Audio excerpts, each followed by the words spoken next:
Ya, amin. Salam Bapak Ibu saudara semua. Selamat Paskah.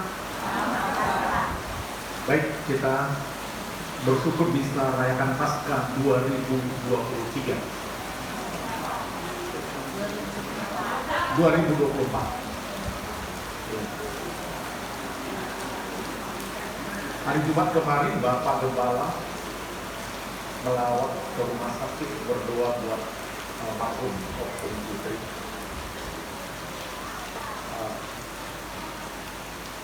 Sangat menderita sakit ya, kaki sebelah kanan bengkak dan bintik-bintik merah sudah. Dan dia terus mengeluh. Kemudian waktu mau berdoa, dia genggam tangan Bapak Gembala begitu kuat sambil berdoa, seolah tidak mau melepas. Saya katakan, pulih Pak. Jumat Agung kita nggak bisa sama, paling tidak Paskah. Ya, hampir menangis melihat situasi, rupanya tidak bisa bersama 2024 merayakan Jumat Agung dan Paskah. Jadi kalau saudara ada sekarang, saudara bersyukur dan jaga kesehatan baik-baik. Baik, kita akan menanti firman Tuhan di perayaan Paskah 2024 ini. Kita ambil dari kitab Surat Rasul Paulus kepada jemaat Korintus, 1 Korintus 15 ayat pertama sampai ayat yang keempat. Mari kita bangkit berdiri. 1 Korintus pasal 15 ayat pertama sampai ayat yang keempat. Kita baca bergantian, saya mulai dari ayat yang pertama. Dan sekarang saudara-saudara, aku mau mengingatkan kamu kepada Injil yang aku beritakan kepadamu dan yang kamu terima dan yang di dalamnya kamu teguh berdiri.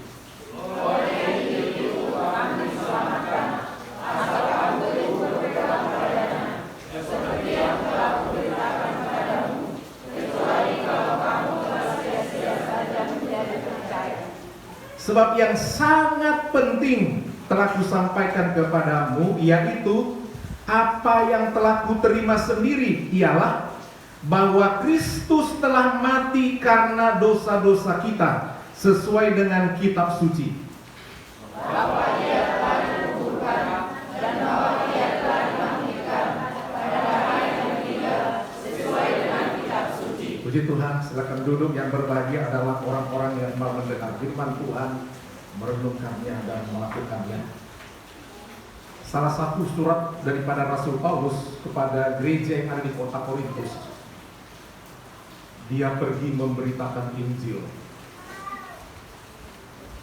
Injil dalam bahasa Yunani Evangelion, dan orang yang memberitakan Injil dan itu tugasnya disebut evangelis. Kalau ada orang punya jabatan evangelis dan dia tidak mau beritakan Injil, dia perlu bertanya dengan jabatannya. Pemberitaan Injil artinya pokok pembicaranya adalah Injil. Apa itu Injil? Injil artinya good news atau kabar baik. Apa itu kabar baiknya? Bukan dapat hadiah, saudara. Nah, bukan dapat bonus, bukan naik pangkat buat permanen. Kabar baiknya adalah bahwa Yesus Kristus telah datang ke dunia. Dia telah mati, disalibkan, bangkit, naik ke surga untuk pengampunan dosa, menyelamatkan umat manusia. Itu kabar baik. Sebab banyak orang tidak terima Tuhan dan mereka tidak diselamatkan. Semua agama mencari keselamatan, dan kepastian ada di dalam ucapan Tuhan Yesus. Nah, dalam konteks ini banyak jemaat Korintus mulai mereka meninggalkan Tuhan. Mereka pikir ada keselamatan di luar Injil, di luar Yesus Kristus. Perlu diingatkan gereja yang semakin mundur, semakin jauh dari ibadah, semakin jauh dari persekutuan, semakin jauh dari pelayanan, perlu diingatkan. Sehingga dalam satu suratnya ini dia berkata, dan sekarang saudara-saudara, aku mau mengingatkan kamu, jangan lupa jemaat eklesia, tentang pentingnya berdoa. Kita tidak selamanya bisa menikmati apa yang kita inginkan untuk memenuhi kepuasan daging kita satu kali kita selesai. Jadi sekarang dikatakan, aku mau mengingatkan kamu kepada Injil yang aku beritakan. Perlu kita mengingat apa kata Alkitab. Apa berita utama? Kalau saudara atau seseorang sedang berkhotbah, pusat beritanya haruslah tentang Yesus Kristus, bukan tentang nasihat bagaimana baik, bagaimana sopan. Itu bukan inti Injil. Inti Injil adalah menerima Yesus, hidup di dalam Tuhan, mereka mau melayani benar-benar dalam Tuhan, tetap setia, dia akan diselamatkan. Bukan soal-soal yang lain, itu hanya bunga-bunga. Tapi inti adalah bagaimana orang datang sama Tuhan, sehingga satu kali dia berangkat, dia diselamatkan. Dalam ayat ini dikatakan, Injil yang aku beritakan kepadamu dan kamu terima, dan yang di dalamnya kamu teguh berdiri. Jangan ada yang lari daripada iman kepada Injil. Ada banyak kitab-kitab di luar Injil luar biasa, tapi yang menyelamatkan hanyalah kabar baik melalui Injil. Jadi kita harus berdiri teguh memegang Alkitab, bukan kitab-kitab yang lain. Oleh Injil itu kamu diselamatkan. Oleh berita kabar baik yaitu Yesus Kristus itu kamu diselamatkan, asal kamu teguh berpegang padanya. Tidak ada yang murtad seperti yang telah kuberitakan kepadamu, kecuali kamu telah sia-sia menjadi percaya. Pada awalnya semangat percaya Tuhan Yesus, diselamatkan, tapi lama-lama minggir, akan menjadi sia-sia, terhilang. Perlu penginjil lagi sama orang yang telah terhilang, diulang dari awal. Ayat yang ketiga, ini yang sangat penting dalam mengiring Tuhan, dalam pemberitaan firman Tuhan. Sebab yang sangat penting telah kusampaikan kepadamu. Ada pesan yang sangat penting. Jadi bukan berita-berita yang lain. Berita yang sangat penting bagi kita untuk kita dengarkan adalah telah kusampaikan kepadamu, yaitu apa yang telah kuterima sendiri, ialah bahwa Kristus telah mati karena dosa-dosa kita. Nomor satu ya, Kristus telah mati karena dosa-dosa kita. Banyak orang menghina Tuhan Yesus kalau dia Tuhan, ngapain dia menangis, ngapain dia mati, ngapain dia berdoa, ngapain dia mau disalibkan. Mereka tidak tahu kita bukan menangisi Yesus yang tersalib. Itu sebabnya ketika banyak orang menangisi dia, putri Yerusalem menangisinya, dan Tuhan katakan, mengapa engkau menangis? Tangislah dirimu. Apa yang terjadi yang ditangisi? Dosa-dosa kalian itu loh yang membuat aku disalibkan. Karena dosa-dosa kita, karena dosa-dosa saudara, itu yang kita tangisi. Aduh, kenapa aku berbuat ini sampai dia disalibkan? Itu yang perlu kita ingat ya.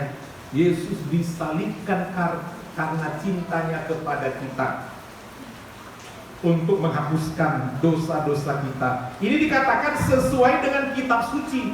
Kitab suci yang mana? Pada waktu kisah ini ditulis, Alkitab Perjanjian Baru belum lengkap ditulis. Jadi kitab suci yang mana? Kitab suci Perjanjian Lama dari mulai Kejadian menubuatkan tentang korban Yesus, korban Paskah Israel. Itu sebabnya dikatakan korban Paskah itu juga yang dirayakan.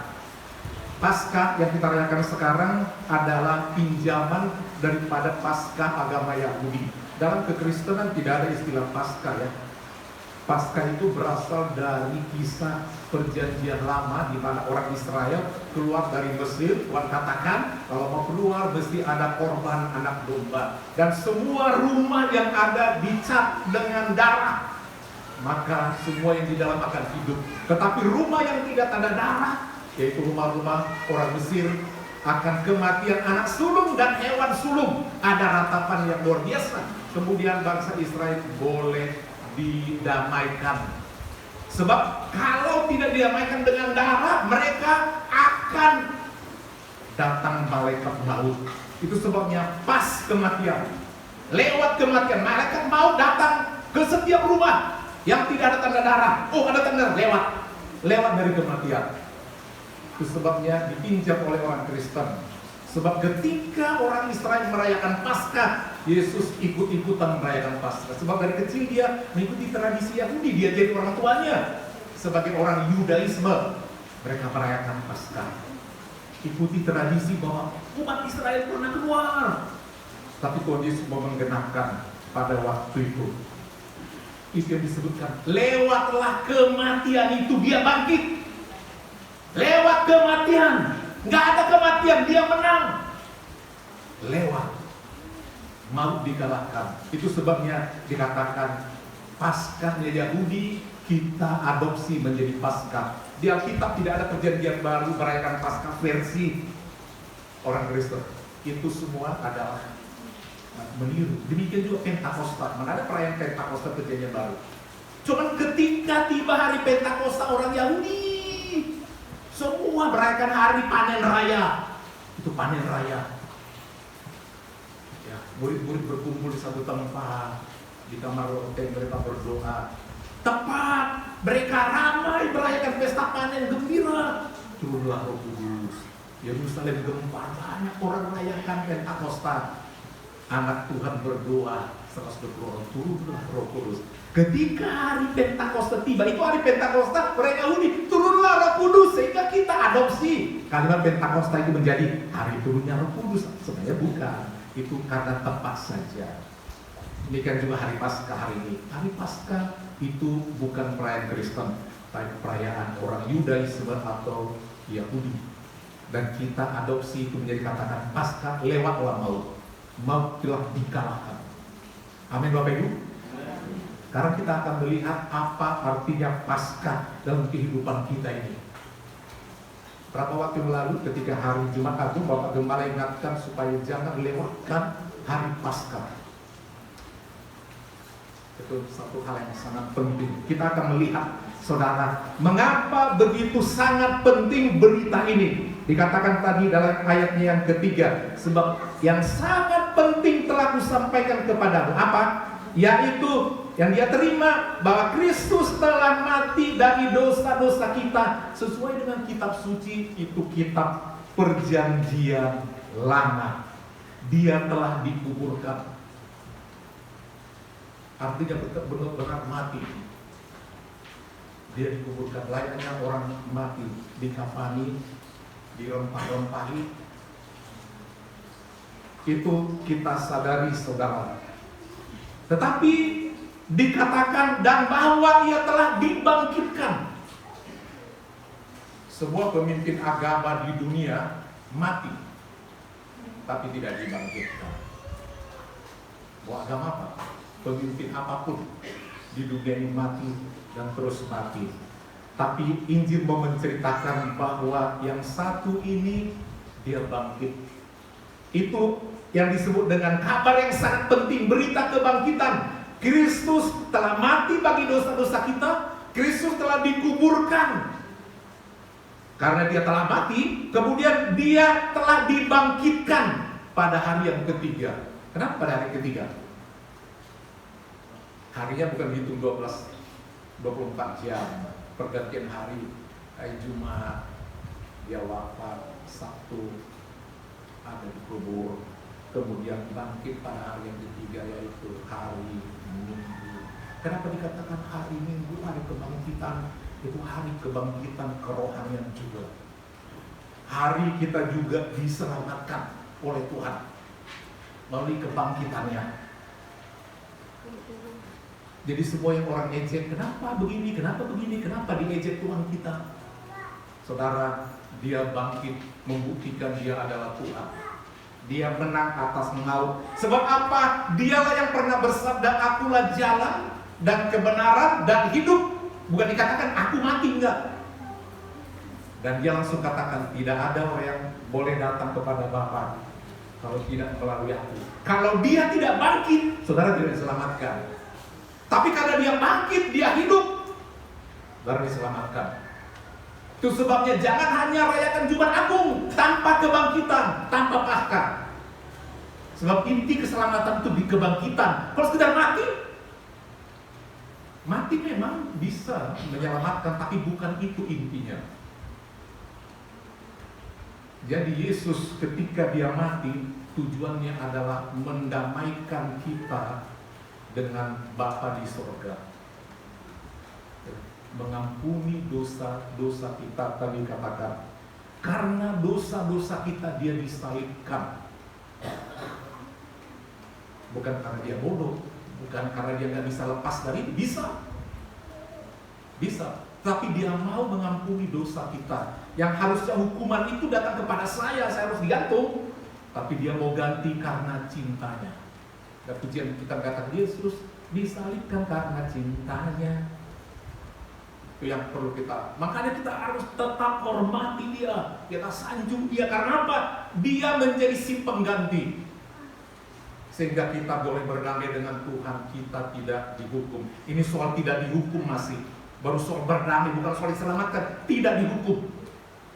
Yang menjadi pemisah kita antara surga, antara Allah dengan kita adalah dosa-dosa kita. Itu semuanya perlu ditebus, diambil. Dosa itu ditimpakan kepada Tuhan Yesus, sehingga dia seolah-olah semua dosa ada pada dia. Itu sebabnya waktu hari Jumat Agung dikatakan, Allahku, Allahku, mengapa engkau meninggalkan aku? Jaraknya sudah tidak lagi Bapa dengan anak. Karena dia dipenuhi dengan dosa, dia menjadi dosa. Dan Allah Bapa memalingkan mukanya. Ketika dipanggil tidak mau karena engkau dipenuhi dosa. Dan ketika itu datanglah kegelapan, datanglah gempa, bahwa dunia berduka. Yesus dikorbankan bagi kita. Itu artinya adalah pendamaian untuk menyelamatkan kita dari segala hukuman dosa baru. Saudara, andaikan Tuhan Yesus tidak bangkit, saudara bisa berdamai dengan Tuhan, bisa hidup? Ini pertanyaan dulu agak kritis. Kalau Yesus tidak bangkit, saudara bisa berdamai dengan Bapa di surga? Ini ilustrasi itu sebelum dijawab. Ini soal apakah saudara diselamatkan? Dan yang menyelamatkan tadi mati, nggak bangkit, nggak ada Paskah. Hanya sampai di Good Friday, tidak sampai di Paskah over. Ini hanya ilustrasi dua cerita. Ada satu penginjil memasuki satu daerah baru, daerah yang sangat lebat hutannya. Ternyata ketika penginjil masuk ke daerah yang berbahaya itu, kanibal memakan orang. Ini kisah nyata.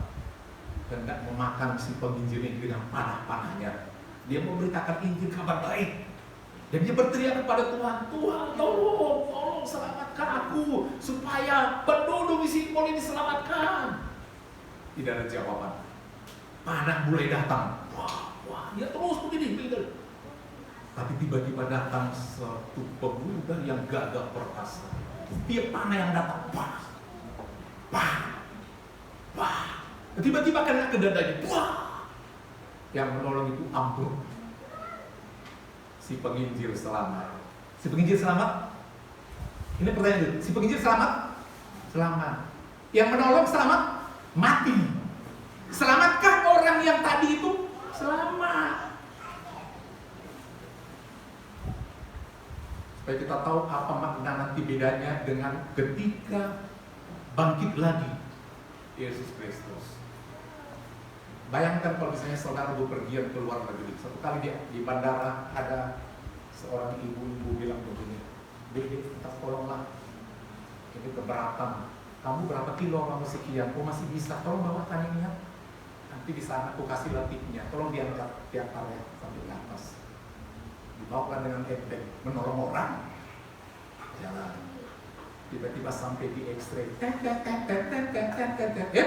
Ini sekarang sebentar. Diperiksa barang yang dititipkan itu heroin. Masuk. Ini bukan punya aku, ini punya orang. Ibu yang bawa, kamu yang bawa. Mau kamu tuduh siapa-siapa? Mana bukti? Kau dihukum mati. Bawa heroin. Menderita. Vonis mati. Ada dia orang baik-baik. Langsung dia teringat, mati aku. Tiba-tiba kabar vonis mati ada pada dia temannya yang sangat mirip sama dia. Wajahnya mirip, kelakuannya, bentuk badannya mirip. Ada nggak manusia di dunia yang mirip? Ada, kita salah. Nggak kembar pun bisa ada mirip. Tiba-tiba dia mendengar sahabat akan dihukum mati, sementara sahabatnya juga punya penyakit. Aku daripada aku mati konyol karena sakit kuning gak ada obatnya, dan aku mati menolong kawan. Dia datang kepada teman yang di penjara. Orang bingung, tadi di penjara kok bisa keluar orang ini? Rupanya karena ngiri. Hampir di penjara bilang, kamu ingin mati ya? Iya, aduh kasihan kamu. Karena mau ngasih ini, kalau aku sakit-sakitnya bentar lagi matinya aku. Udah ya, aku tinggal di sini. Nanti aku yang dihukum mati. Kau keluar, pergilah kau keluar. Dia pun berhasil keluar. Dia eksekusi, mati si pembela, si pengganti. Tembak.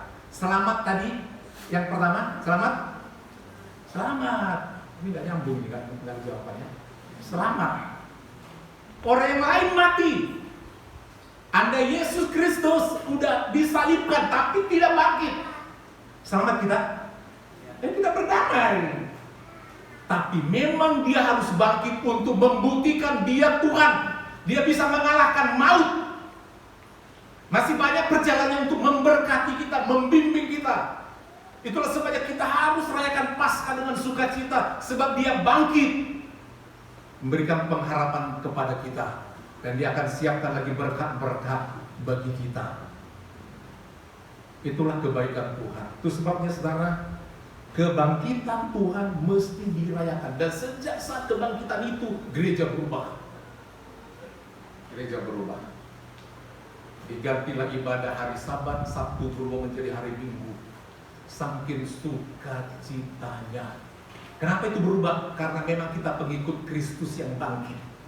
Kita bukan pengikut Yudaisme. Kita bukan pengikut Yahudi yang ibadahnya hari Sabtu dan memegang Taurat. Kita hidup di dalam kasih karunia Yesus. Itu sebabnya kita beribadah hari Minggu sampai sekarang, karena Yesus bangkit. Amin Bapak Ibu. Tuh. Sebenarnya kita gak ikut-ikutan dengan orang. Kan dia kita ibadahnya benar, itu benar. Tapi kita bukan orang Yahudi. Kita pengikut Yesus yang rela mati bagi kita. Kalau agama Yahudi rela mati domba Paskah yang mati. Tidak ada orang, tidak ada Tuhan, tidak ada firman yang menjadi manusia. Tapi karena kasih Allah akan dunia ini, sehingga Bapa di surga mengaruniakan anaknya yang tunggal, itu Yesus Kristus, anak domba Allah, domba Paskah yang telah mati untuk menghapuskan dosa kita, supaya setiap orang yang mau percaya, ingat kepercayaan, jangan ada masuk agama lain. Siapa yang mau percaya akan beroleh hidup yang kekal. Di dunia ini gak ada yang kekal. Jangan merasa permanen di dunia ini. Ada yang merasa permanen? Di PT aja pun tidak ada istilah permanen sebenarnya. Bagus juga PT itu. Mana ada? Ada. Di dunia ini lembah air mata.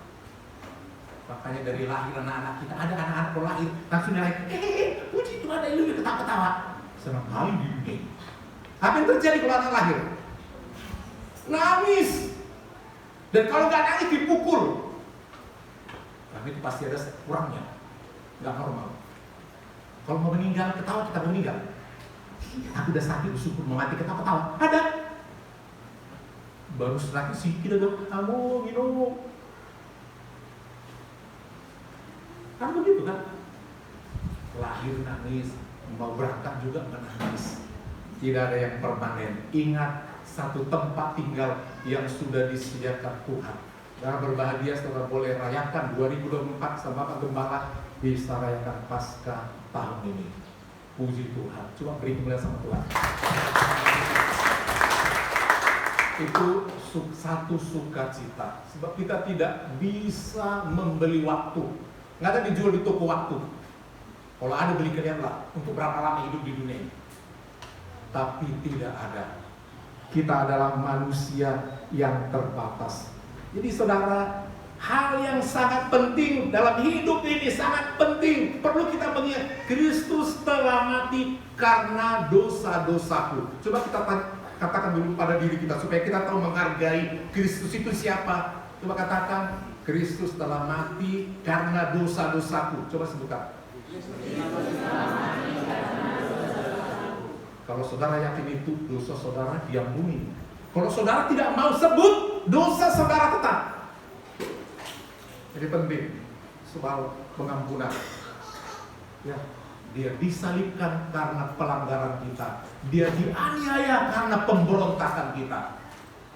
Dan oleh bilur-bilurnya dikatakan kita menjadi sembuh. Kata sembuh bukan sekedar sembuh dari penyakit, tapi sembuh bebas daripada hukuman karena dosa. Kita diselamatkan bersama-sama dengan Tuhan Yesus. Jadi saudara, kita bersyukur Tuhan Yesus bangkit. Kalau hanya sekedar mati, banyak orang yang rela mati bagi seseorang, tapi tidak menyelamatkan. Jadi kematian Tuhan Yesus baru sekedar mendamaikan, belum sampai menyelamatkan kita.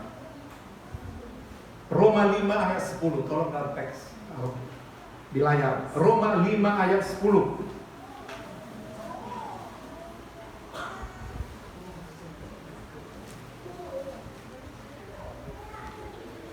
Mari kita lihat ayat itu. Sebab jikalau kita ketika masih seteru berlawanan dengan Tuhan, diperdamaikan dengan Allah oleh kematian anaknya. Jadi kematian Tuhan Yesus membuat hubungan kita dengan Allah menyatu lagi, berdamai, diperdamaikan. Jadi anaknya datang untuk memperdamaikan melalui kematiannya. Pak, aku sudah mati, udah aku ambil dosa si A, si C, itu juga gembala GPD biasa sudah aku ambil, berdamai dengan dia. Ada rasa damai di kita, ada hubungan yang baik dengan Bapa di sorga. Lanjut lagi ayat ini. Diperdamaikan, ya, kita yang sekarang telah diperdamaikan melalui salib, melalui Jumat Agung, pasti akan diselamatkan oleh, ini dia, dari kematian dia bangkit hidup. Jadi ketika dia bangkit, itulah yang menyelamatkan. Itulah yang menyelamatkan. Jadi kalau dia tidak bangkit, kapan dia siapkan tempat bagi kita? Karena dia menentukan kapling kita di surga. Ketika naik ke surga, dia menyediakan tempat. Kalau dia nggak bangkit, kalau dia nggak naik, mau di mana tinggal di mana? Damai boleh damai, tapi di mana tinggalnya? Jadi kita bersyukur memperoleh keselamatan melalui hidupnya dia lagi, melalui bangkitnya dia lagi. Itu sebabnya gereja bersukacita di hari Minggu. Hari Minggu, kata Minggu diambil dari bahasa Portugis Mingus. Mingus artinya hari Tuhan. Itu hari Minggu, bukan hari Sabtu ya, hari Tuhan. Pada lagu mengatakan hari ini harinya Tuhan, hari Senin harinya Tuhan, itu salah. Hari Selasa harinya, enggak. Hari Tuhan, hari pergantian, hari kebangkitan Tuhan, hari Minggu, hari ibadah, hari diperdamaikan, hari diselamatkan, hari sukacita, hari kemenangan. Orang Kristen hari kemenangannya hari apa? Hari Minggu. Di gereja saya dulu, kembali Bapak kembali ingatkan itu satu pujian, mungkin masih ingat saudara yang dari gereja lama. Hari nama kasonanya, lima hari iparadia, minama rulaoni. Jangan biasakan hari Minggu nggak beribadah. Sebisa-bisanya, kalau terpaksa, ya namanya terpaksa. Tapi kalau boleh jangan biasakan. Karena itu adalah hari yang sukacita. Hari Tuhan memberkati. Hari di mana hamba Tuhan pasti angkat tangan memberkati, memohon berkat Tuhan turun. Karena itu hari yang dipilih oleh Tuhan untuk memberkati kita, Bapak Ibu. Jadi mari kita ingat selalu bahwa hari kebangkitan dikatakan diselamatkan oleh hidupnya. Dan Yesus hidup selama-lamanya. Kalau saudara pergi ziarah ke makam Yesus, saudara tidak akan ada apa-apa, karena tidak bertemu apa-apa. Tidak ada. makam kosong. Ketika Maria Magdalena, Maria ibu Yakobus, Yose dan wanita-wanita lain, mereka adalah orang-orang kaya. Dan salah satunya adalah Maria Magdalena pernah diselamatkan dari 7 roh jahat, dilepaskan oleh Tuhan Yesus. Bersyukur, tetap mengingat, tidak saja waktu Tuhan Yesus hidup mereka diberkati, tetapi masih menghargai Tuhan Yesus. Mereka pergi ke makam pagi-pagi kali, tidak ada yang takut. Tujuannya bukan mau datang kepada Yesus yang bangkit, tapi mau mendandani, meminyaki, mengurapi mayat Tuhan Yesus. Dan untuk pergi ke situ bukan gampang. Udah siap semua rempah-rempah, wangi-wangian. Langsung mereka berkata, kita emak-emak ini, gimana kita bisa menggulingkan batu sebesar itu? Bagaimana? Enggak mungkin. Ada segelnya. Bahkan dijaga oleh prajurit. Bagaimana kita merayu prajurit untuk bisa terbuka dan kita boleh menemukan Yesus yang mati yang kita sayangi itu? Aku bersyukur dia baik. Selama hidupnya dialah menyelamatkan aku dan 7 roh jahat. Yang lain juga begitu, aku disembuhkan. Dan mereka adalah donatur tetap pelayanan Tuhan Yesus lebih dan keuangan. Walaupun gurunya telah tiada, mereka hormati dan mereka datang. Tapi itulah kebaikan Tuhan. Bisakah Tuhan Yesus keluar dari makam tanpa ada malaikat menggulingkan batu? Pertanyaan lagi. Bisa gak? Halo? Bisa gak? Ya bisa, namanya Tuhan. Jadi untuk apa batu digulingkan oleh malaikat? Untuk apa? Untuk para perempuan itu, bukan untuk Yesus. Jadi bukan karena dibuka, digulingkan sama malaikat, baru Yesus keluar. Hore, terima kasih ya, udah kau buka pintu bagiku. Mana? Dibuka untuk para perempuan. Itulah kebaikan Tuhan. Tahu isi hati. Belum lagi dibilang, udah langsung malaikat tahu tugasnya. Ini sahabatnya ini. Sahabat setia sampai mati masih datang. Pagi-pagi subuh digulingkanlah. Dan ketika mereka sampai di sana takut. Itu dikatakan, mereka takut. Tapi tiba-tiba ada malaikat berbicara. Ya, jangan takut. Yang kau cari itu gak ada di sini, dia hidup. Dan mereka lapor kepada Petrus. Petrus, waduh gak ada, udah bangkit katanya. Kau baik kali ceritamu, udah jelas mati, dijaga lagi. Akhirnya mereka datang lagi kedua kali. Dan tiba-tiba Petrus gak yakin, gak ada. Dia terobos masuk ke dalam. Dan di dalam berdiri malaikat mengatakan, dia sudah mati. Saudara harus masuk ke dalam untuk bisa merasakan kasih Tuhan. Jangan hanya di luar menonton seperti wanita tadi. Gak ada yang berani. Saudara jangan hanya menonton di gereja ini. Saudara harus masuk ke dalam hadirat Allah. Saudara akan merasakan kasih Tuhan. Banyak orang Kristen hanya menonton. Kita adalah orang-orang yang mau dekat dengan Tuhan. Karena dengan itu kita diberkati oleh Tuhan Yesus Kristus. Hal yang selanjutnya adalah kenapa kita perlu menerima Yesus yang bangkit, Yesus yang hidup itu. Karena memang kebangkitannya itu yang menjamin keselamatan kita. 1 Korintus 15 ayat 14. 1 Korintus 15, kita harus berpengharapan kepada dia. 1 Korintus 15 ayat 14 dikatakan, tetapi andai kata Kristus tidak dibangkitkan. Ini pentingnya Paskah. Tetapi andai kata Kristus tidak dibangkitkan, maka sia-sialah pemberitaan kami dan sia-sialah juga kepercayaan kamu. Kalau hanya kita rayakan Jumat Agung, sia-sia kepercayaanmu. Harus sampai di kebangkitan.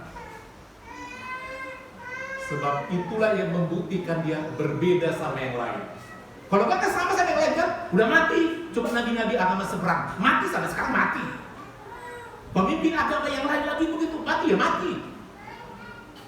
Pemimpin agama kita tidak seperti itu. Dia kalahkan maut, sebab dia adalah jalan, kebenaran, dan hidup. Yakinkan dirimu adalah pengikut Yesus saja untuk bisa mendapatkan jaminan keselamatan. Sebab kalau hanya salib, sia-sia kepercayaan kita. Sebab kita memiliki Allah yang hidup. Hidup. Nggak kita lihat pun dia sebenarnya dia ada. Adakah Yesus di hatimu? Tadi ada ilustrasi. Ini hanya ilustrasi dibaca ya. Kisah seorang anak kecil. Anak kecil sangat polos. Anak kecil ini menderita kanker yang berujung kepada akan mati. Di dalam ada kanker. Tim dokter sudah disiapkan.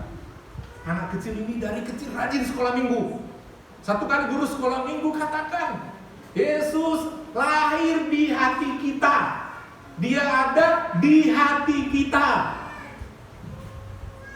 Kayak tadi pertanyaan, adakah Yesus di hatimu?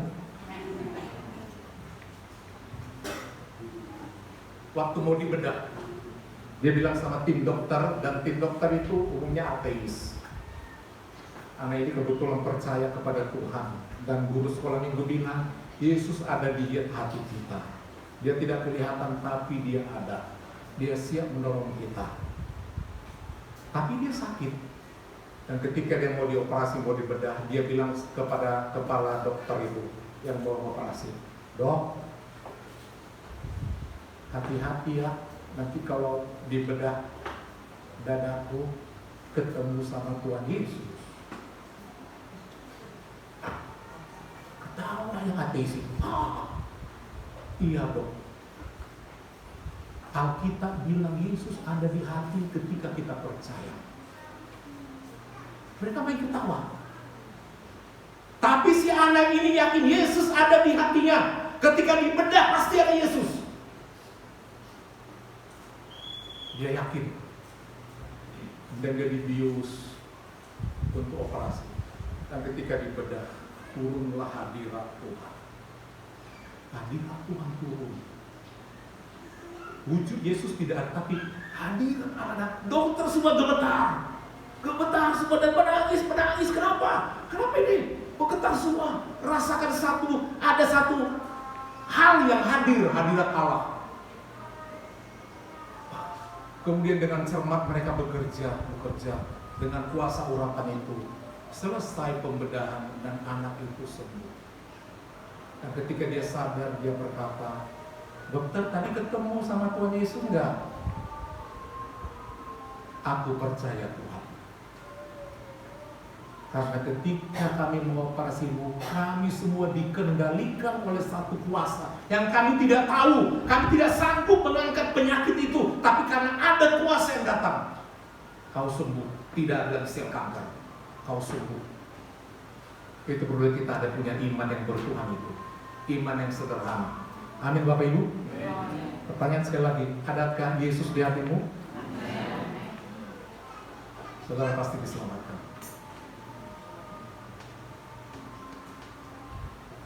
Itu saudara, kebangkitan Tuhan Yesus juga yang terakhir memberi pengharapan kepada saudara. Jangan ada jemaat yang putus asa. Apapun masalahmu, jangan ada berputus asa. Apapun, mau sakit ke, apa saja, jangan. Kalau udah berputus asa, gini saudara. Selalu berpengharapan kepada Tuhan. 1 Petrus 1 ayat 3. 1 Petrus 1 ayat 3.